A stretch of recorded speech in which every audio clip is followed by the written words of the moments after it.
18 मई 1974 का दिन था। देश की प्रधानमंत्री थी इंदिरा गांधी। इंदिरा गांधी 18 मई 1974 को बड़ी बेसब्री से एक फोन का इंतजार कर रही थी। थोड़ी देर में उनका फोन बजता है। बिना देर किए फोन को उठाती हैं। सामने से आवाज आती है, बुद्धा स्माइल, मतलब बुद्धा मुस्कुराए। और इसी फोन कॉल के साथ में भारत बन गया एक परमाणु संपन्न देश। दोस्तों, मेरा नाम अनुराग अग्रवाल है। मैं एक बिजनेस कोच और पब्लिक स्पीकिंग ट्रेनर हूं। अगर आप हमारे कोर्सेज को ज्वाइन करना चाहते हैं, पब्लिक स्पीकिंग या बिजनेस कोर्स, ऊपर लिखे हुए नंबर पर कॉल कर सकते हैं। आज हम लोग बात करेंगे भारत के परमाणु संपन्न देश बनने की। आज हम जानेंगे कि बिना परमिशन के भारत ने परमाणु बम 1976 में कैसे टेस्ट कर लिया। भारत के पास परमाणु बम बनाने के लिए प्लूटोनियम आया कहां से? परमाणु टेस्ट के लिए पोखरण ही क्यों चुना? टेस्ट के बाद भारत के साथ सालों तक स्वतंत्र व्यवहार क्यों किया गया? क्या था ऑपरेशन स्माइलिंग बुद्धा? क्या था ऑपरेशन शक्ति? और तमाम मुश्किलों के बाद भी भारत ने कैसे न्यूक्लियर टेस्ट किए? तो चलिए शुरू करते हैं। अगर आपको हिस्ट्री में इंटरेस्ट है या नहीं भी है तो भी आपको पता होगा कि भारत का चीन से युद्ध हुआ था 1962 में, और इस युद्ध में भारत को चीन से हार का सामना करना पड़ा था। इस युद्ध में हमारे हजारों सैनिक शहीद हुए थे। भारत पर खतरा मंडरा रहा था। युद्ध के 2 साल के बाद चीन ने न्यूक्लियर वेपन्स का सक्सेसफुल टेस्ट कर लिया। इस वक्त भारत को परमाणु हथियार की सख्त जरूरत थी। इस वक्त दुनिया में सिर्फ 5 ऐसे देश थे जिनके पास न्यूक्लियर वेपन्स थे। ये 5 देश थे यूनाइटेड नेशन सिक्योरिटी काउंसिल के परमानेंट मेंबर्स, यानी कि अमेरिका, रूस, फ्रांस, ब्रिटेन, चाइना। इन 5 देशों के अलावा किसी भी और देश के पास न्यूक्लियर बॉम्ब की ना तो टेक्नोलॉजी थी ना ही परमिशन। अमेरिका ने इस वक्त तक एक कानून अलग से बना के रखा था जिसको कहा जाता है एनपीटी, यानी न्यूक्लियर नॉन प्रोलिफरेशन ट्रीटी। अब ये क्या था जी? आसान भाषा में समझते हैं कि एनपीटी आखिर है क्या। इस ट्रीटी के मुताबिक कोई भी देश किसी भी और देश को न्यूक्लियर बॉम्ब या न्यूक्लियर वेपन्स बनाने की टेक्नोलॉजी नहीं देगा। 1968 में यह ट्रीटी लागू हुई और 1970 में जिन देशों के पास न्यूक्लियर पावर थी उन सब ने इस पर साइन कर दिया। साथ में बहुत से देशों ने इस पर साइन किया, लेकिन भारत ने साइन करने से मना कर दिया। 1972 में प्रधानमंत्री इंदिरा गांधी ने अमेरिका से कहा, हमारे यहाँ पर एक इलेक्ट्रिसिटी प्लांट लगाना है तारापुर में। तारापुर महाराष्ट्र में एक जगह का नाम है। अमेरिका ने हाँ कर दिया और तारापुर में एक बिजली घर जो कि यूरेनियम से बिजली बनाता था वो लग गया। अब इसके बाद शुरू होती है कहानी पोखरण की, जिसको पोखरण 1 के नाम से कहा जाता है। इस बिजली घर में यूरेनियम सप्लाई होने लगा और आने लगा हमारे पास और वैज्ञानिकों के पास।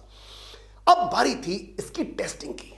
अब टेस्ट करने के लिए पोखरण ही क्यों चुना गया? देखिए, पोखरण का जो हिस्सा है हमारे देश का वो राजस्थान के कोने में पड़ता है और पूरा रेगिस्तानी इलाका है। यहां काफी दूर तक कोई नहीं रहता और एक तरफ पाकिस्तान है, इसलिए पोखरण को चुना गया। और 18 मई 1974 को पोखरण रेंज में भारत ने चुपचाप चिड़ी कबाब अपना पहला परमाणु हथियार टेस्ट कर दिया। भारत के इस न्यूक्लियर टेस्ट के बाद अमेरिका ने, जिसके संबंध पाकिस्तान से कहीं ज्यादा अच्छे थे, उसने हमारे पर दबाव डालना शुरू कर दिया। तरह तरह के नियम डाल दिए। भारत पर प्रतिबंध लगाने की धमकी देने लगा। अमेरिका ने एक नियम बनाया, सीटीबीटी, यानी कि कॉम्प्रिहेंसिव टेस्ट बैन ट्रीटी। ये क्या बना था? इस ट्रीटी के मुताबिक कोई भी देश न्यूक्लियर टेस्ट नहीं कर सकता। आप जल पर न्यूक्लियर टेस्ट कर सकते, ना थल पर यानी जमीन पर, और ना ही हवा में यानी कि वायु में परीक्षण कहीं नहीं कर सकते। NPT nuclear test proliferation treaty पहले से थी।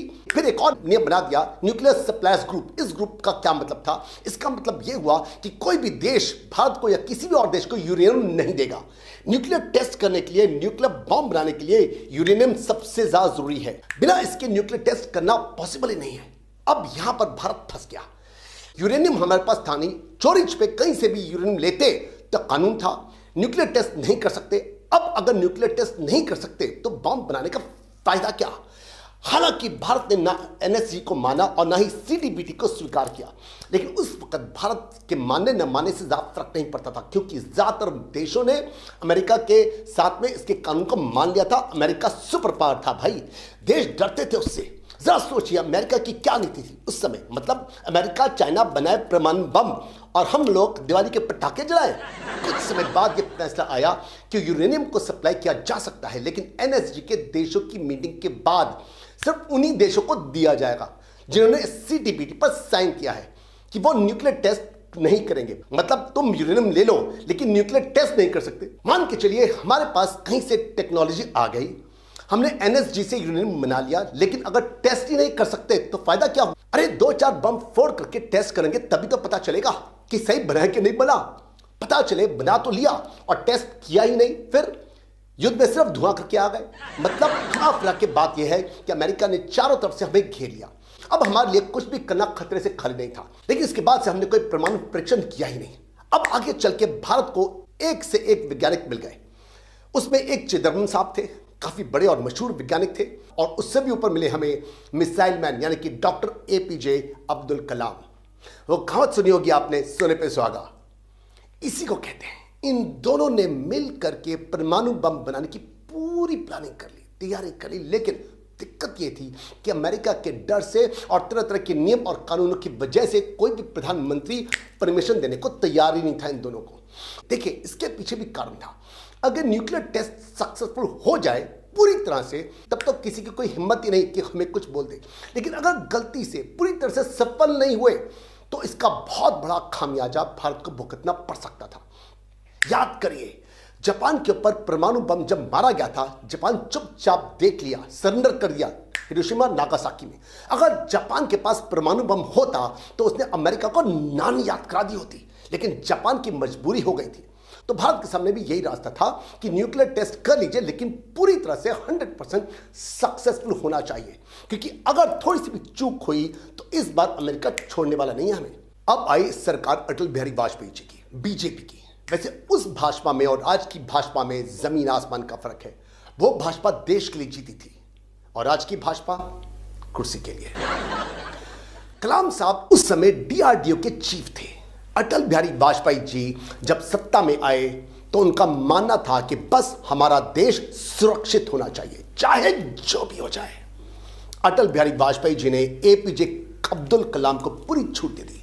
आपको जो करना है करिए, आपको हमसे जो परमिशन चाहिए ले लो, जरूरत ही नहीं है, बल्कि बस हमारे पास परमाणु बम चाहिए, चाहे हमारी सरकार रहे या सरकार गिर जाए। और गिरी भी थी सरकार। और सच्चाई बताऊं, देखिए मैं पॉलिटिक्स में बहुत ज्यादा नहीं बोलता हूं, थोड़ा। वैसे कितनी अच्छी बात है, गरीबों के लड़ती लड़ती भाजपा खुद अमीर हो गई। पैसा बचाने का हम एक मंत्र बताता हूं, जब भी फल लो अध पके लो, सस्ते मिलते हैं, उनको रेडियो के सामने रख दो और मन की बात सुना सुना के पका दो। लेकिन इस बात से इनकार नहीं कर सकते कि अटल बिहारी वाजपेयी अगर परमाणु परीक्षण न करते तो उनकी सरकार साल भर भी ना चल। अब कलाम साहब ने अटल बिहारी वाजपेयी जी को कहा कि आप ऐलान कर दीजिए कि पोखरण में मिलिट्री की एक्सरसाइज होने जा रही है, सेना वहां पर युद्ध अभ्यास करेगी। अब पोखरण में हम लोग कहीं पर घर बनाएंगे, कहीं पर बंकर बना देंगे। अमेरिका अगर पूछे कि घर, ये बंकर क्यों बना रहे हो, तो बता देना कि सेना इन्हीं पर छोटे मोटे बम डाल करके प्रैक्टिस करने जा रही है। सबको विश्वास हो गया कि हाँ भाई, सेना एक्सरसाइज कर रही है। लेकिन अमेरिका को भनक लग गई थी। अब समस्या ये थी कि हम बम फोड़ दें और सैटेलाइट तो 20-20 मिनट के बाद अपने चक्कर के हिसाब से आकर के देख लेगा। इतनी देर में पता नहीं लगाया जा सकता कि कितना सक्सेसफुल हुआ था वो बम। दूसरी दिक्कत ये थी कि बम का सक्सेसफुल होना बहुत जरूरी था। इसके बाद तारीख डिसाइड हुई 9 मई 1998 को। अब 9 मई को जैसे ही अमेरिका का सैटेलाइट वहां से 20 मिनट के हिसाब से गुजरा, देखिए सारा कैलकुलेशन हो चुका था, सारी तैयारियां हो चुकी थी। अमेरिका के सैटेलाइट ने जैसे ही भारत को क्रॉस किया, तुरंत यहां पर भारत के परमाणु बम को ब्लास्ट कर दिया। याद करिए, मिलिट्री एक्सरसाइज के नाम पर बिल्डिंग्स वगैरह बनाई गई थी, वो सब खाली पड़ी हुई थी। ब्लास्ट होते ही वहां पर धुआं हो गया, गायब हो गया सब की सब बिल्डिंग एक झटके में। पूरी तरह से भयानक धुआं हो गया चारों तरफ। वैज्ञानिकों ने यह मान लिया कि परमाणु बम सफल हो गया है, लेकिन अभी तुरंत कैसे कंफर्म किया जाए। मान के चलिए सैटेलाइट पकड़ लेता और पता चलता कि सफल ही नहीं हुआ, खाली धुआं करके रह गए, तब क्या होता। तुरंत वाजपेयी जी को फोन किया एपीजे अब्दुल कलाम जी ने और उनसे बोले कि मौसम विभाग से घोषणा करवा दो कि राजस्थान में भयंकर तूफान आया है, सब लोग घर में रहें। अटल बिहारी वाजपेयी जी ने तुरंत घोषणा करवा दी कि राजस्थान के लोग घर में रहे, बहुत भयंकर तूफान आया है, रेड अलर्ट है। अब अमेरिका का सैटेलाइट आया 20 मिनट के बाद, उसने देखा धुआं है। तुरंत नासा ने अमेरिकन सरकार को बताया, लेकिन उनको क्या पता चला कि राजस्थान में तो तूफान आया है। अमेरिका ने कोई रिस्पॉन्स ही नहीं दिखाया। भाई तूफान आया है, क्या बोलोगे तुम, कुछ बोल ही नहीं सकते। थोड़ी देर के बाद अब कंफर्म हो गया कि परमाणु टेस्ट जो था अपना वो 100% सक्सेसफुल हो गया था। अब किसी तरह की कोई टेंशन थी क्या? बिल्कुल नहीं। वाजपेयी जी ने कहा एक काम करो, एक और फोड़ दो। एक और फोड़ दिया, 2 बम फोड़ दिए, पूरी तरह से सक्सेसफुल हो गए। लेकिन अमेरिका को अब तक क्या पता लग रहा था कि राजस्थान में तो तूफान आया है।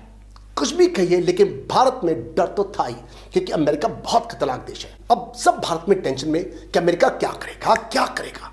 अमेरिका को तो कुछ पता ही नहीं था, तो करे क्या। 9 तारीख बीत गई, 10 तारीख बीत गई, कुछ आता पता नहीं। अब्दुल कलाम साहब ने वाजपेयी जी को कहा एक काम करते हैं, अब धड़ल्ले से बाकी के फोड़ देते हैं। 11 मई 1998 को एक के बाद एक 3 और बम फोड़े गए। अब भाई साहब 5 परमाणु बम फोड़ोगे तो पता तो चलेगा ही ना। यहां पाकिस्तान को हो गया डाउट। फोड़ तो रहे थे हम लोग भारत में, लेकिन पाकिस्तान को भूकंप आ रहे थे। उसने जाकर के बता दिया फोन से कि तूफान कोई नहीं आया है, कोई और ही तूफान कर दिया इस भारत ने। इसके बाद अटल बिहारी वाजपेयी जी ने प्रॉपरली प्रेस कॉन्फ्रेंस की और इस पर पूरी जानकारी दी कि हम लोगों ने 5 बम फोड़े हैं। अब इसके बाद अमेरिका ने तरह तरह के सैंक्शन लगाए। अब इसके बाद कई तरह की चीजें हुई। अमेरिका ने बयान दिया कि वो किसी भी तरह से भारत को परमाणु संपन्न देश नहीं मानेगा। तो अटल बिहारी वाजपेयी जी ने कहा कि जो चीज हमारे पास है उसके लिए हमें अमेरिका या किसी और के प्रमाण की जरूरत नहीं है। जब कभी जरूरत पड़ेगी तब दिखा देंगे कि भारत परमाणु संपन्न देश है या नहीं है। इसके बाद भारत पर इंटरनेशनल कोर्ट में केस हुआ और उन सभी केस को भारत ने जीता। अगर आप चाहते हैं कि इसके ऊपर भी एक वीडियो बनाऊं कि भारत ने ये सारे केसेस एक एक करके कैसे जीते, नीचे कमेंट सेक्शन में लिखिए। क्या क्या हुआ परमाणु परीक्षण के बाद या उससे पहले अटल बिहारी वाजपेयी जी की सरकार कैसे गिर गई, नीचे कमेंट सेक्शन में जाके लिखिए। अगर आप चाहते हैं मैं उसके ऊपर भी वीडियो बनाऊं। और साथ में नीचे लिखिए अगर आपको ये वीडियो पसंद आई है, लाइक कीजिए, उत्साह बढ़ता है हम लोगों का। साथ में कमेंट सेक्शन में लिखिए कि क्या आप चाहते हैं हिस्ट्री के ऊपर मैं और वीडियोस बनाऊं, बिजनेस के अलावा, पब्लिक स्पीकिंग के अलावा, पर्सनैलिटी डेवलपमेंट के अलावा। अगर आपको लगता है कि ये वीडियो किसी और के काम आ सकती है तो शेयर कीजिए अपने दोस्तों के साथ में व्हाट्सएप के ऊपर। और हम लोग मिलेंगे मेरी नेक्स्ट वीडियो के अंदर। बाय बाय, शबा खैर, बी सिंह, गुड नाइट।